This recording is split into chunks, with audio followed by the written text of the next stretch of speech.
You already know something is wrong. Not dramatically wrong, just quietly, persistently wrong. You sit down to do something important, and within 2 minutes, you're somewhere else entirely. You're on a different tab, you're checking your phone for no reason. You're rereading the same sentence for the third time, and none of the words are landing. You put the phone down and pick it up again 30 seconds later. You don't even know why. That's what nobody talks about. Not the distraction itself, the automaticity of it. Riley wakes up with intentions, real ones. There's a project that needs finishing, a task that's been sitting there for 3 days. Riley makes coffee, sits down, opens the laptop. For about 40 seconds, everything is fine. And then, almost without registering it happening, a new tab opens, just to check one thing, just quickly. The one thing becomes four things, and then a video, and then a scroll through something that wasn't even interesting 5 minutes ago but now feels absolutely necessary to consume. 20 minutes pass. Riley closes everything and goes back to the document. The guilt arrives immediately, that specific modern guilt of wasted time you can't account for. Where did it go? What was any of that? Riley tries to focus again, forces concentration for maybe 6 minutes before the phone gets picked up. Not because anything arrived, not because there's a notification, just because the hand moved there on its own. This is a day in the life.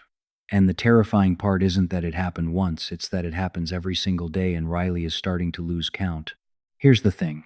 Riley isn't broken, Riley isn't lazy, and Riley almost certainly doesn't have a disorder. What Riley has is a brain that adapted. That's what changed. Not you, not your willpower, not some generational deficiency. The environment changed so fast and so completely that the brain did what brains have always done. It adjusted. It recalibrated to the new normal, and the new normal is relentless. Think about what the average day asks of your attention now. You wake up and before your feet hit the floor, there's a screen. There are notifications that arrived while you were unconscious, opinions and updates and things that allegedly need your response. You open an app and the feed begins. It doesn't start and it doesn't end. It is infinite, and it was designed to be engineered, actually. There are entire teams of people whose full-time job was to figure out how to make you stay one more second, watch one more thing, feel one more small hit of curiosity or outrage or longing. The feed gives you novelty constantly. New face, new sound, new idea, new conflict, new aesthetic, new thing to want. Every few seconds, something new. Your brain registers each one as potentially important because novelty used to matter. Novelty in a natural environment meant information, meant something had changed that you needed to understand. So the brain sharpened for it, paid attention. Now novelty is synthetic and infinite. The brain is still treating it like signal, but it's noise. Pure, engineered, beautiful noise. And it is everywhere. When you try to sit down and do something that requires sustained thought, something that won't change every 3 seconds, something that asks you to stay in discomfort and resistance and slowness, your brain compares that to what it's been trained on all day and finds it profoundly unsatisfying. Not because you're failing, because you've raised the floor of stimulation so high that ordinary things feel like deprivation. That's what happened to Riley. That's what happened to you. Your tolerance changed. But here's where it gets heavier, because the focus itself is only part of the story. Riley started noticing things, not just the drift, the internal narrative that formed around the drift. Because when you can't concentrate on something you know matters, when you sit down to do important work and watch yourself scroll instead, you start drawing conclusions. You start explaining it to yourself. And the explanation most people land on is a personal one. I'm not disciplined enough. I'm not smart enough to do this. Other people can sit and work, and I just can't. There's something wrong with me. Riley started avoiding the hard tasks, not just because they were hard, but because trying and failing had started to feel like evidence. Evidence of some fundamental inadequacy.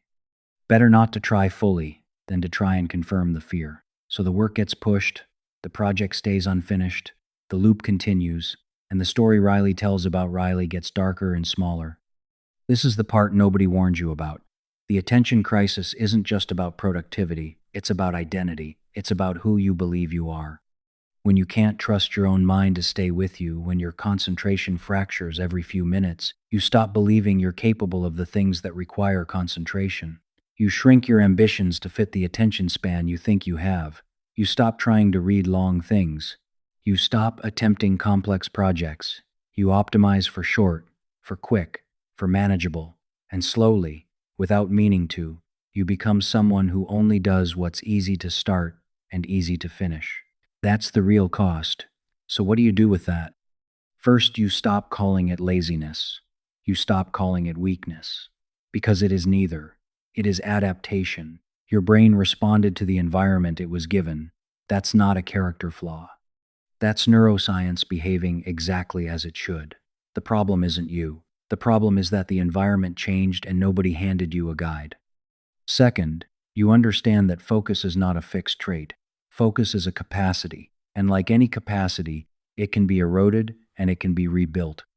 Riley started small, not dramatically, not with a 30-day challenge or a productivity system or a complete phone detox that lasted 4 hours. Small. One task, in the morning, with the phone in another room. Not forever, just for a block, 20 minutes, sometimes 15. The goal wasn't perfection. The goal was to sit with the discomfort of slowness without immediately escaping it, because that's what focus actually requires, not the absence of distraction. The willingness to stay when the discomfort arrives, because it will arrive. About 2 minutes in, you'll want to check something. That's the moment. That precise moment of wanting to escape and choosing not to is where the capacity gets rebuilt, one instance at a time, one session at a time. Riley changed the desk, put the phone across the room, not in a drawer nearby, closed all the tabs that weren't relevant. And slowly, incrementally, the sessions got longer. Not because Riley was trying harder, because the brain was adjusting again. You are not less capable than you used to be. You are not less intelligent. You have not lost something irretrievable. You are a person living inside a system that was built to fracture your attention and profit from the pieces, and you absorb the impact of that without knowing it was happening. That's not weakness. That's just being human in a world that moved faster than any of us were ready for. The path back is not punishment. It is patience. It is building, slowly and deliberately, the ability to stay, to sit with the slowness. Riley found it. And so can you. Focus is not gone. And you can start clearing space for it today with one task, in one quiet block, with the phone somewhere else. That's it. That's the beginning. If this felt uncomfortably accurate, don't just scroll past it. Sit with it for a second. Like the video so more people realize they're not broken either. Subscribe if you want to rebuild your focus instead of fighting your mind alone. We're going to take this step by step.